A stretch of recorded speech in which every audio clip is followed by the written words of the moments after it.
This is the Jim and Terry Show, coming to you from the Hobbit Hole Studio in downtown sunny and hot Bobcaygeon. It's the post-Labor Day weekend in Canada. And where do you find two retired guys? Having a coffee. Where else? In the Hobbit Hole. in Bobcaygeon, in the Hobbit Hole. What's that box there, Terry? Is that box you stole from the government? The box of secret files? Secret files that you got. The one that has For My Eyes Only? Yeah. Do you know that? Do they know that they're here? Well, I don't usually keep boxes of files lying around like that. Well, I'm usually a neat person. Yeah, I found this one in your top drawer. Okay, like that's kind of against the law. And so does anybody know you took these documents? No, I didn't tell anybody. But that's okay because I am able to say I took them and it doesn't mean anything. Well, that box is marked mine. Oh, is it? Yeah, it is. I wrote that, so it's mine.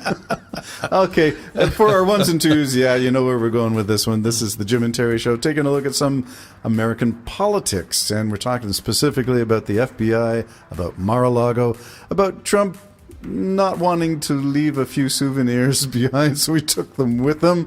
Whatever the motive was, whether it's nefarious, as in he intended to sell them to Russia, China, Iran, Kim Jong-un, North Korea, who cares where he was going to...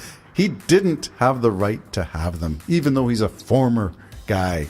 Well, even the current president doesn't have the right to have top secret boxes at his cottage. I mean, let's remember that Trump lives in a resort where there's lots of people coming all of the time. So it's very unsafe. And I know the military is very, very concerned about it as well, because those top secret documents, if the wrong eyes see them, take pictures of them, or whatever they need to do with that, they could actually bring the American government down, the country down. I mean, part of the problem is this: is if you look at it, if they've got, for instance, information on other adversaries or even, of part of NATO who have nuclear weaponry, and how they know what they have and what they got, that jeopardizes that country as well. And then what happens is you have to change absolutely everything.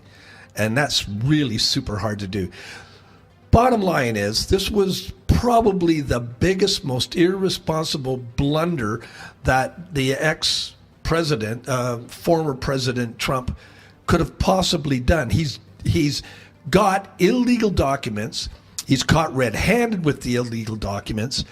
He said he didn't have any more, and then he had twice as much as he had already given them, caught red-handed with illegal documents.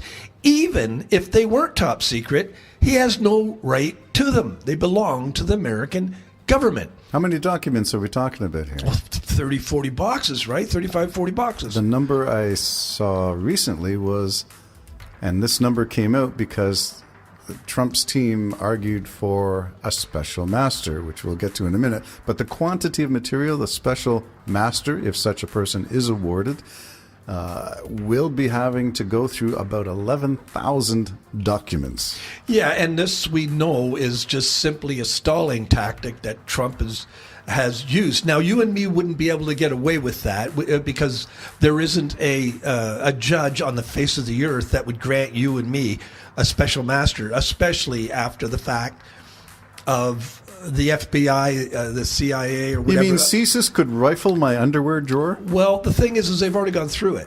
They've already gone through it. They've gone through Melania's underwear drawer. Yeah. Apparently that caused quite a stir. So you and me, or anybody else on the face of the earth, in America anyways, in North America, would not be granted a special master. That is totally not what is called for here. This was Trump, again, put his hot shot as a judge, last appointee, I think, before he left office, probably knowing what's coming, and she made a decision in favor of Trump. This isn't going to keep Trump, I think, from being indicted, but it's going to slow the process down horribly. Now, here's the unbelievable selfishness of her and of Trump, is this still leaves the nation then in great danger. because of these secret documents. And you who are listening, you got to understand, these are top secret documents, not meant for anybody's eyes to see, let alone in a top drawer in a resort. No way that should happen. So he's getting special favor from this judge, and I find it appalling. What was that word that she used in her ruling when she said she's inclined to? Yeah, impair or impediment or irreparable something. Irreparable damage to to his reputation. Reputational damage. Maybe that was the phrase. Reputational damage. And what a joke that is, since we know what Trump has already done to ruin his own reputation. But he's also smart enough to know that he's got almost half of the population of the United States who don't care that he's a blatant liar and a crook, that they have actually got a crime boss that they're following and would vote again. You're voting for a crime boss is what you're doing. Now, we can talk about numbers of supporters in the MAGA world. I do go to websites that interview those in line at these various rallies because I'm curious what kind of people go to these rallies to listen to the same old song and dance that they've been hearing for 6 years now. At all the rallies, it's always, what do they call it? Trump's greatest hits. I'm the victim. The election's rigged. They're out to get me. FBI's bad. DOJ's bad. Everybody's bad. And Russia is good. Boy, Putin's a genius. Yeah, I know. It's amazing to me, Terry. Everybody that represented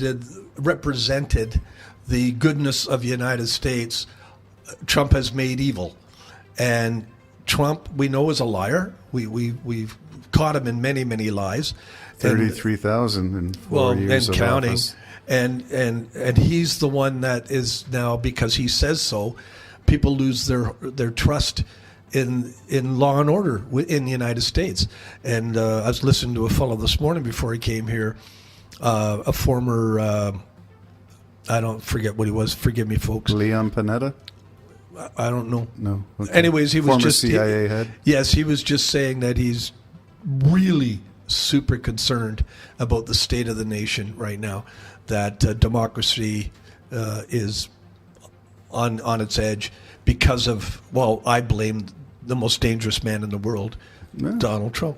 So here we have the polarity of the United States on display, where people who believe Trump believe a host of things altogether. They believe Russia is winning the war in Ukraine. They believe Putin is a good guy. They believe that the New World Order that Putin is bringing and ushering in is the one that will take us to a new level of existence on this planet, that Putin is the great unifier. I'm not sure that you can swallow all that stuff without evidence. We talked on a previous show that what does he have over Trump?